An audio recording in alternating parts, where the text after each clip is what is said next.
Boa noite a todos. Inicialmente, eu gostaria de esclarecer que quem deveria estar aqui representando o programa Trabalho, Justiça e Cidadania seria a doutora Eliette Teles, juíza do Trabalho do Rio de Janeiro, que é a coordenadora nacional do programa, mas que, em razão de problemas de saúde, não pôde estar aqui conosco. E aí,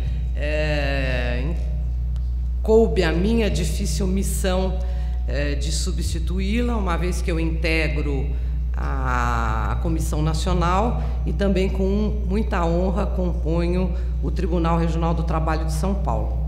Por isso, eu vou me valer, na medida do possível, da mensagem que Eliette traria a vocês nessa oportunidade.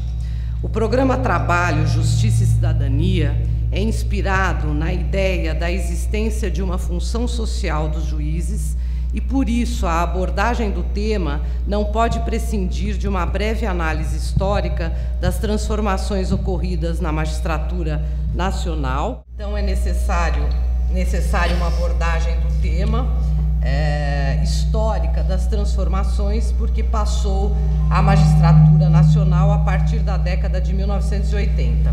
Essas mudanças internas e externas conformaram o atual perfil dos juízes, marcado pela responsabilidade social e pela preocupação com a cidadania. Os principais estudos de que dispomos revelam que o Poder Judiciário manteve-se distante da população e fechado em sua própria estrutura durante décadas. Nossa cidadania, por sua vez, deficiente e passiva, fruto da herança social, da escravidão e da propriedade rural concentrada nos latifúndios e fechada à lei, restringia a poucos o acesso à justiça e limitava a ação do Poder Judiciário.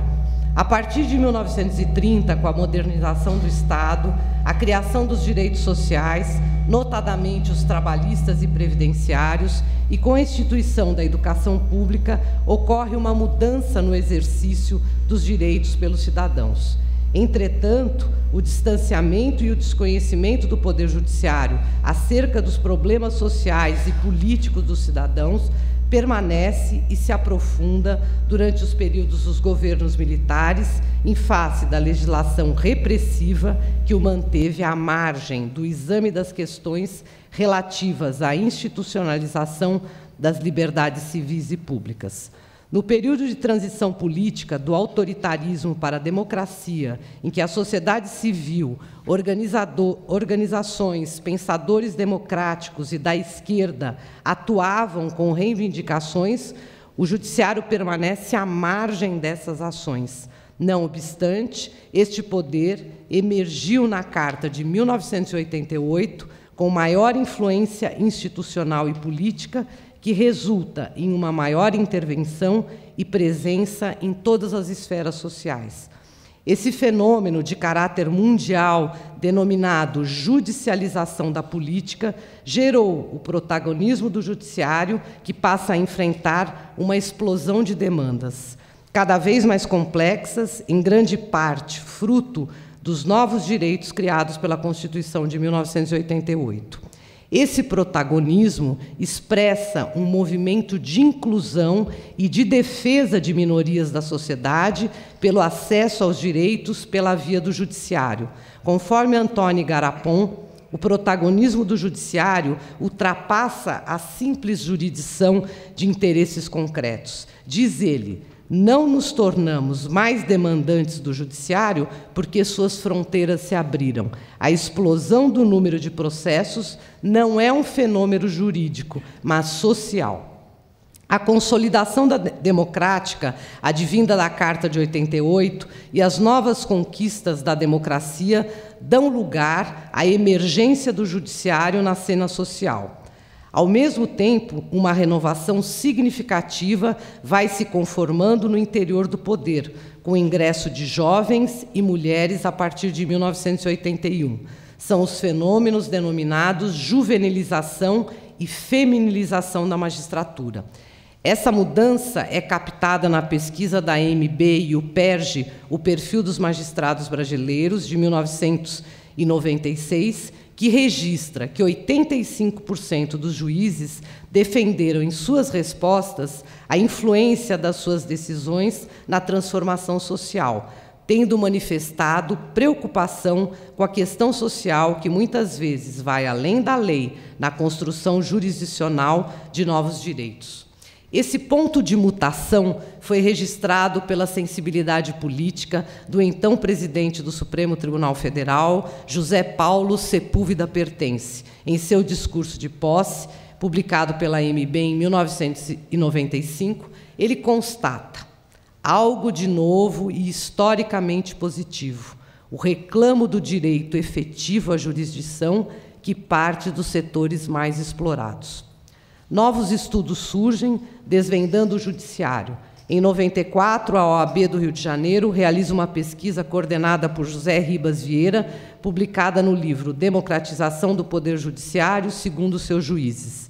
Em 95, o Instituto Social de Estudos Econômicos, Sociais e Políticos realiza outra pesquisa, coordenada pela socióloga Maria Tereza Sadek, que ouviu um universo mais amplo de juízes. E, em 2000, surge o estudo O Judiciário e a Economia no Brasil, coordenado por Armando Castelar, que analisa os efeitos da lentidão e das deficiências da máquina do judiciário para a economia.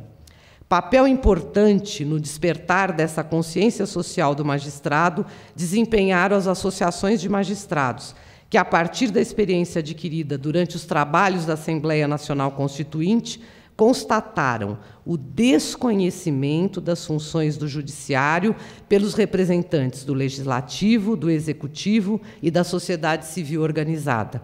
Dessa construção resultou a criação pela Associação dos Magistrados Brasileiros, AMB, da Cartilha da Justiça, editada em 1992, com informações em linguagem simples e acessível, na forma de quadrinhos, sobre as funções dos três poderes e dos órgãos do Estado e dos direitos fundamentais inseridos na Carta de 88.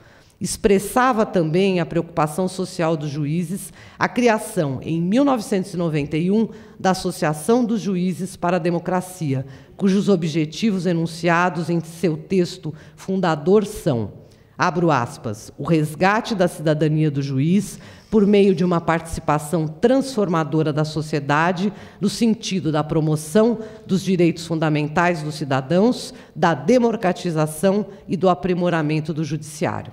A partir de meados dos anos 1990, notadamente durante os trabalhos legislativos com a PEC da reforma do Judiciário, o Poder Judiciário, então exposto, estudado e debatido pela sociedade, sofre os efeitos de uma mudança qualitativa na atuação dos juízes, por meio de ações empreendidas pelas associações nacionais e regionais, tem início uma consciência da necessidade de maior democratização interna e maior aproximação do judiciário com a sociedade, que gerou iniciativa de juízes e de tribunais, como o projeto Justiça nas Escolas, desenvolvida pelo juiz Roberto Bacelar em 1995 no Paraná, o projeto Conhecendo o Judiciário, que organizava a visita de alunos do Tribunal de Justiça do Rio de Janeiro, e, finalmente, o Programa Nacional da AMB, criado em 1997, a partir da experiência do Paraná, o Cidadania e Justiça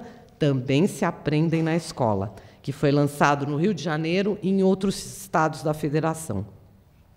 Em 2004, a Associação Nacional dos Magistrados do Trabalho, a ANAMATRA, cria o programa Trabalho, Justiça e Cidadania, para disseminar noções de direitos fundamentais e trabalhistas, aproximar o judiciário da sociedade e contribuir para o fortalecimento da cidadania em nosso país. Cumpre assinalar que essas iniciativas inovadoras eram isoladas e limitadas a alguns juízes e alguns tribunais. A partir de 2010, contudo, passou a fazer parte da agenda do Conselho Nacional de Justiça, que, através de resolução, estabeleceu como meta de gestão dos tribunais brasileiros a introdução de um programa de responsabilidade social.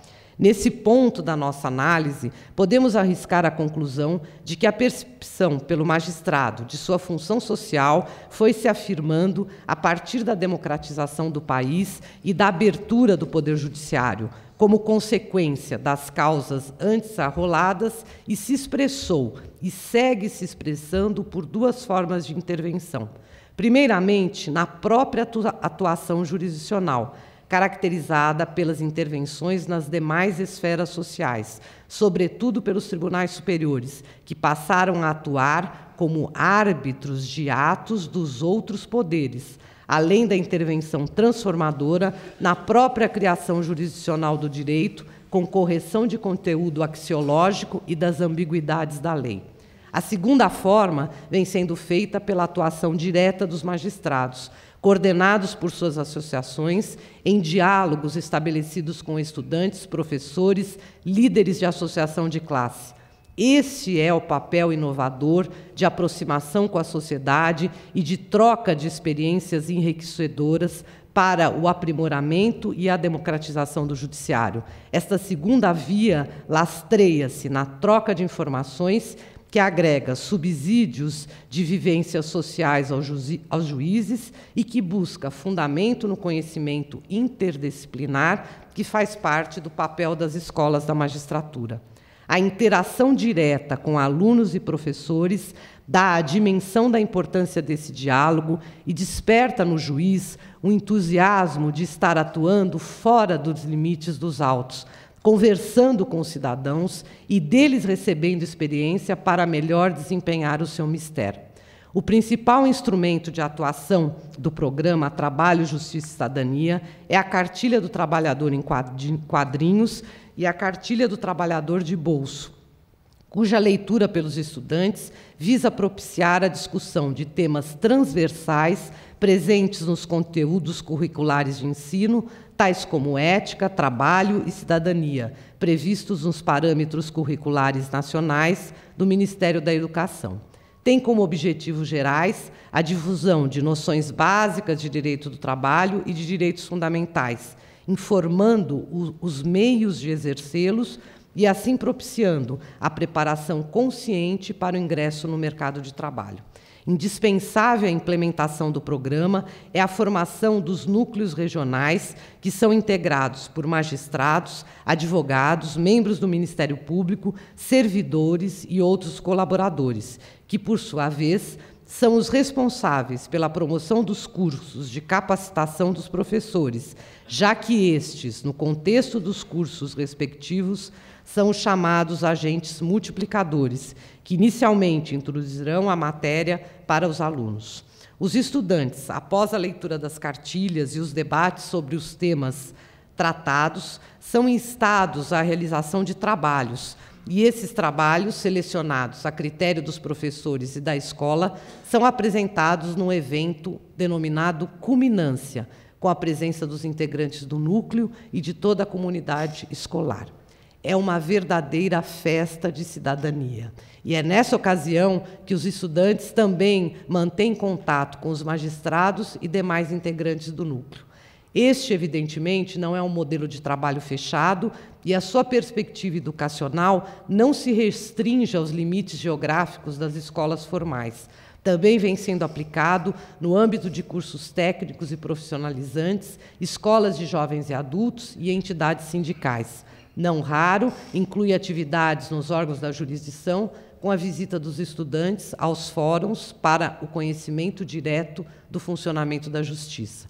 O programa, nesses 8 anos, já atingiu aproximadamente 82 mil alunos e 7 mil professores, e foi reconhecido pela OIT como exemplo de instrumento de difusão do conhecimento do direito do trabalho, o que motivou a confecção da Cartilha das Normas Internacionais do Trabalho pela ANAMATRA, a pedido da organização, com versões em inglês, francês e espanhol, que foi apresentada na Conferência da OIT de 2011 em Genebra.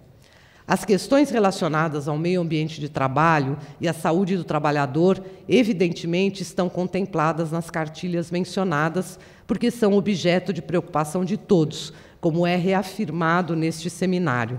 Contudo, a Ana Matra acaba de aceitar o desafio proposto pelo Tribunal Superior do Trabalho para a confecção de uma cartilha específica sobre acidentes do trabalho, com a perspectiva de que esta cartilha passe a compor o material dos programas educacionais desenvolvidos pelos tribunais e associações nessa cruzada em defesa da segurança do meio ambiente do trabalho. E, com certeza, uma cartilha com esse conteúdo e feito, em tese, por pessoas isentas, que são os juízes, de alguma forma deverá contribuir ao esclarecimento de trabalhadores e dos futuros trabalhadores sobre os riscos de determinadas atividades, sobre a necessidade da adoção pelas empresas e pelos empregados de medidas de proteção à saúde, sobre as regras que devem ser observadas para a manutenção da rigidez do ambiente do trabalho e sobre os direitos existentes nos casos de infortúnio. E que isso seja feito no formato de gibi, numa dimensão lúdica do aprendizado, evitando-se a terminologia técnica que dificulta o aprendizado e a vontade de aprender, o que, ao nosso ver, tem garantido o sucesso do programa.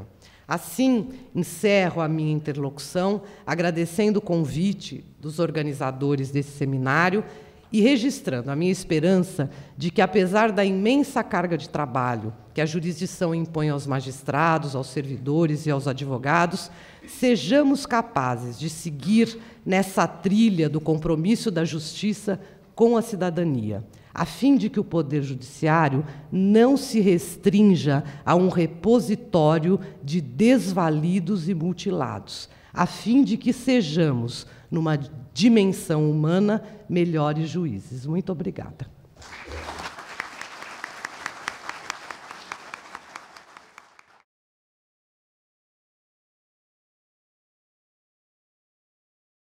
Primeiramente, boa tarde a todos. Eu queria cumprimentar aqui, agradecer ao convite, cumprimentar a iniciativa do Tribunal na pessoa das desembargadoras Lília e Silvia, agradecer o convite que me foi feito pela juíza Erotilde, agradecer a presença de todos e que esse seja o primeiro de muitas outras oportunidades para nós falarmos e tratarmos esse assunto que nos é tão caro e tão importante.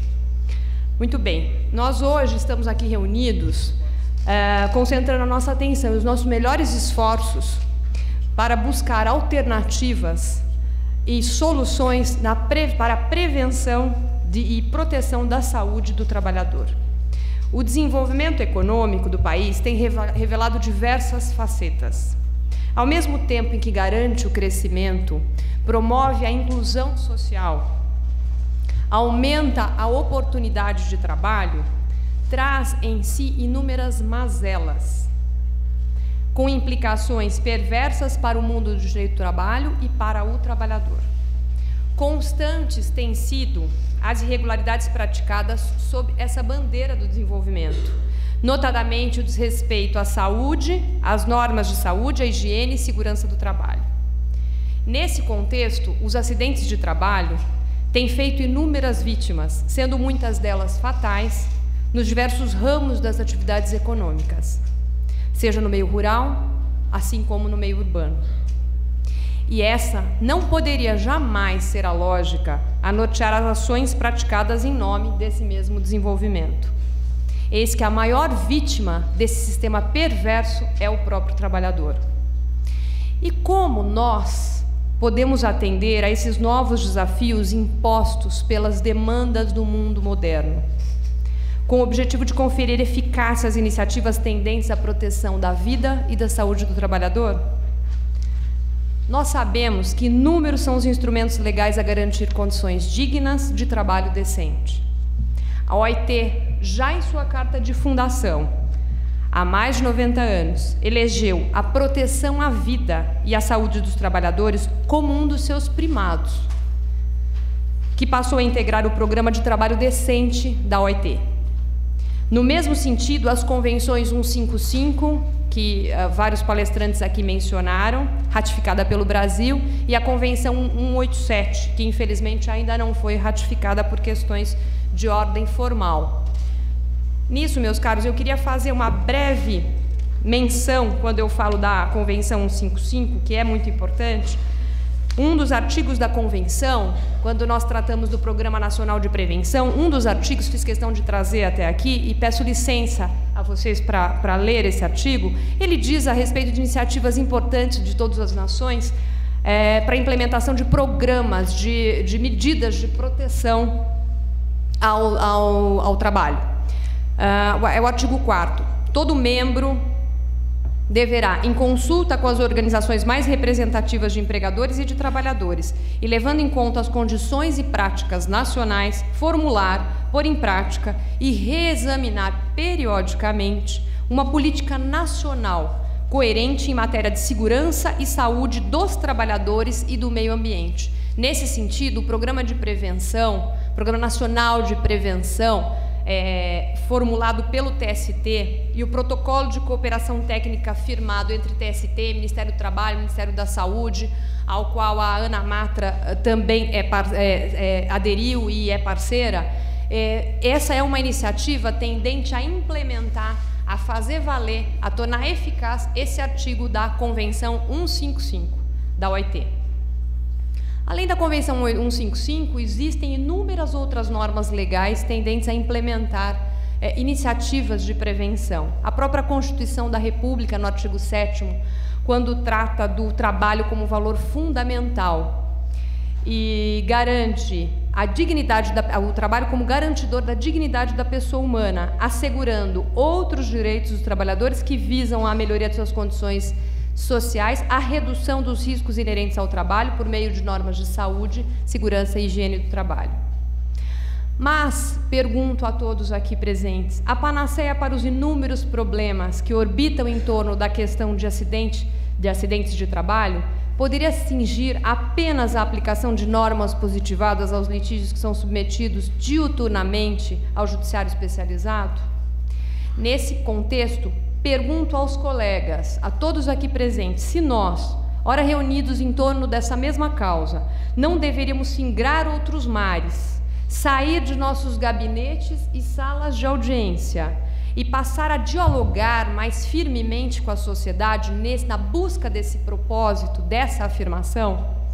A crise que se abate sobre o Poder Judiciário nos faz refletir sobre a magnitude da função deste poder de Estado, sob todos os aspectos. Grande é a nossa responsabilidade nesse processo. Acredito que não se restrinja à nobre tarefa de julgar, respondendo a uma demanda já existente a partir dos instrumentos legais que são postos. Devemos ousar dar um passo além, trabalhando também e conjuntamente para a prevenção de acidentes que vitimam um sem número de trabalhadores todos os dias em nosso país. Prevenção está ligada intimamente à ideia de educação, conscientização do trabalhador sobre seus direitos e também sobre a necessidade de se manter um meio ambiente saudável e evitar acidentes e doenças profissionais. A propósito, o programa Trabalho, Justiça e Cidadania, da Ana Matra, como tem demonstrado a larga experiência desses anos de existência e sucesso em quase todo o território nacional, vem se revelando eficaz instrumento nessa importante missão, promovendo a integração do Poder Judiciário com a sociedade, estimulando o respeito aos direitos humanos e o acesso à justiça, promovendo esse diálogo que eu venho falando desde o início aqui da minha interlocução. O programa Trabalho, Justiça e Cidadania, ele é edificado sobre dois pilares, a educação e a justiça.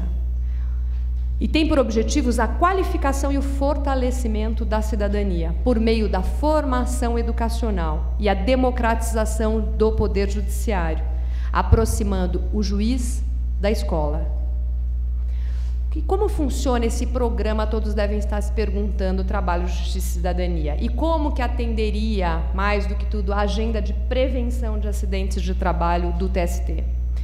O TJC, como nós chamamos, ele foi concebido para ser aplicado nas escolas de ensino fundamental e médio, nas escolas de jovens adultos, nos cursos técnicos e também profissionalizantes. E assim tem funcionado ao longo de todos esses anos de existência. A partir de parcerias públicas e privadas estabelecidas com secretarias de educação, escolas, contando também, e de forma muito importante esse apoio, o apoio institucional dos tribunais regionais do trabalho.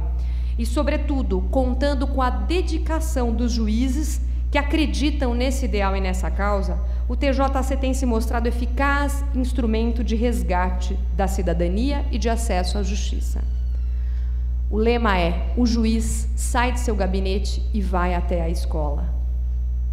Aborda com os professores os temas relativos à dignidade da pessoa humana, à ética, ao trabalho, à cidadania, à saúde e ao meio ambiente.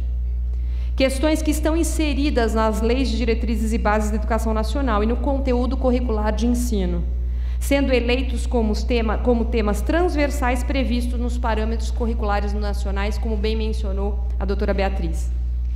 Para implementar esse programa, o juiz faz uso de uma cartilha, essa que eu trago aqui, que está sendo distribuído, eu acredito, aos senhores. Cartilha do Trabalhador em quadrinhos. Nessa cartilha, dentre outros inúmeros temas aqui tratados, existe um capítulo dedicado ao trabalho saudável. E nesse capítulo, ele faz referência justamente a todas as questões relativas à saúde, segurança, higiene, medicina do trabalho, prevenção de acidentes. Além desta cartilha, o programa trabalha também com esse outro instrumento, que é a cartilha do trabalhador. Essa daqui, de forma bastante lúdica, como disse a doutora Beatriz, nós levamos até a escola, ensinamos aos professores os direitos básicos que nela estão contemplados, e os professores, de posse desse material, transmitem para os alunos aquilo que está aqui escrito. Esse trabalho é feito ao longo de todo o ano, de todo o período letivo, e ao final do período letivo, nós experimentamos, nós colhemos o fruto daquilo que plantamos ao início do programa. Os alunos efetivamente aprendendo os direitos básicos, eles nos dão um retorno naquilo que nós chamamos de culminância, que é o momento em que apresentam, por meio de teatros, músicas, jograis, aquilo que aprenderam. E efetivamente eles aprendem aquilo que está aqui escrito e todos os direitos que estão nessas cartilhas contemplados. É uma experiência muito, muito interessante, porque faz com que não só nós transmitamos para esses alunos e para esses professores, alunos que são trabalhadores e também futuros trabalhadores, os direitos básicos, como também saímos de lá dessa experiência absolutamente transformados. É isso que eu estou propondo. Nós saímos do nosso gabinete e vamos até a escola. Nós saímos dos autos e damos uma contribuição a mais para a sociedade. Nós devolvemos aquilo que a sociedade nos deposita todos os dias. O papel do juiz nesse sentido é fundamental. Referido programa, trata-se de um verdadeiro modelo de educação para a cidadania, um convite para que o aluno, que já está inserido no mercado de trabalho, bem como aquele que está se preparando para nele ingressar, reflita sobre todos esses temas de caráter social. Contribui, portanto, para a formação da cidadania e a conscientização dos trabalhadores e futuros trabalhadores. Nesse compasso, o Programa de Prevenção de Acidentes de Trabalho, que também tem como um de seus pilares educação para a prevenção, comunga de ideais muito semelhantes àqueles sobre os quais está consolidado o Programa TJC. A propósito, eu gostaria de fazer um parênteses aqui para fazer justamente justificar essa ligação e essa cooperação que o TST e a ANAMATRA firmaram para a implementação deste programa. Uma das metas do protocolo de cooperação técnica assinado pelo TST com o Ministério do Trabalho, o Ministério da Saúde, para a implementação do Programa Nacional de Prevenção de Acidentes, é o que eu vou ler agora aqui. Fomentar ações educativas e pedagógicas a fim de sensibilizar a sociedade civil e as instituições públicas e privadas sobre a necessidade de combate aos riscos do trabalho e da efetividade de normas e convenções internacionais ratificadas pelo Brasil sobre saúde, segurança dos trabalhadores e meio ambiente do trabalho. Analisando a referida meta estabelecida no protocolo, à luz da sistemática de funcionamento do TJC, chegamos à conclusão que, de fato, não se pode pensar em implementar ações e políticas de proteção e prevenção a acidentes de trabalho sem antes investir nas próprias relações de trabalho. A partir da educação, poderão ser edificadas as bases para a preservação e proteção da saúde e da vida do trabalhador, qualificando o cidadão para o mundo e para os novos desafios daquele desenvolvimento econômico do qual falávamos ao início dessa explanação. Embora a Convenção 155 da OIT, ratificada pelo Brasil, tenha estabelecido a inclusão das questões de segurança, higiene e meio ambiente de trabalho em todos os níveis de ensino e treinamento, essa, infelizmente, não tem sido a realidade. Por isso da nossa iniciativa, por isso da importância do engajamento dos juízes, dos advogados, de todos os operadores do direito nesse trabalho de conscientização social. Quando eu falo e trouxe aqui, achei muito importante trazer a Convenção 155, ela é bastante complexa e ela traz em poucos artigos, ela encerra em poucos artigos um ideário que vai ao encontro desse nosso programa. No artigo 14, o artigo 14 da Convenção 155 também estabelece como meta dos países signatários da Convenção a implementação de programas educacionais voltados ao treinamento dos trabalhadores, ao ensinamento dos trabalhadores, à disseminação aos trabalhadores desses ideais de prevenção. Muitos trabalhadores sequer têm consciência porque assim não têm sido educados e preparados de que são seus direitos, de quais são seus direitos, o que é um meio ambiente de trabalho saudável, o que são equipamentos de proteção individual, como deve ser equipada a empresa, de modo a garantir condições de trabalho decente, o que são condições degradantes de trabalho, a proteção do trabalhador que se ativa nas empresas terceirizadas, situações que representam risco à saúde e à integridade física. Muitas vezes o trabalhador, e bem explanado pelo nosso colega aqui que fez a exposição anterior à nossa, o trabalhador se sente diretamente culpado pelo acidente que aconteceu. E isso acontece por quê? É pela falta de conscientização de que não é dele necessariamente a culpa, muito pelo contrário, é porque o meio ambiente, a lista onde ele estava inserido, não lhe propiciava condições dignas de trabalho. E é só por meio dessa conscientização de todos os interlocutores é que nós conseguiremos atingir essa tão propalada dignidade. Nesse cenário de absoluta alienação, é comum o trabalhador se ver como provocador do dano que o vitimou, quando, na verdade, outra foi a causa do acidente. E não há melhor modo de se conscientizar de maneira eficaz o cidadão, senão através da educação e do ambiente escolar. Fomentando ações educativas, preventivas e de combate aos riscos de acidentes de trabalho no ambiente escolar, o Poder Judiciário contribui de forma muito mais eficaz para a garantia das condições de trabalho decente. O diálogo que a partir daí é estabelecido sensibiliza e humaniza o magistrado, abrindo-lhe o campo de visão para outras facetas do problema que jamais se revelariam com a fria leitura dos autos. E para finalizar a minha participação e não me tornar muito enfadonha, eu gostaria de partilhar com os colegas um pensamento extraído de uma famosa obra de Aristóteles, Ética a Nicômaco, que revela muito dos ideais desse programa Trabalhos de Cidadania.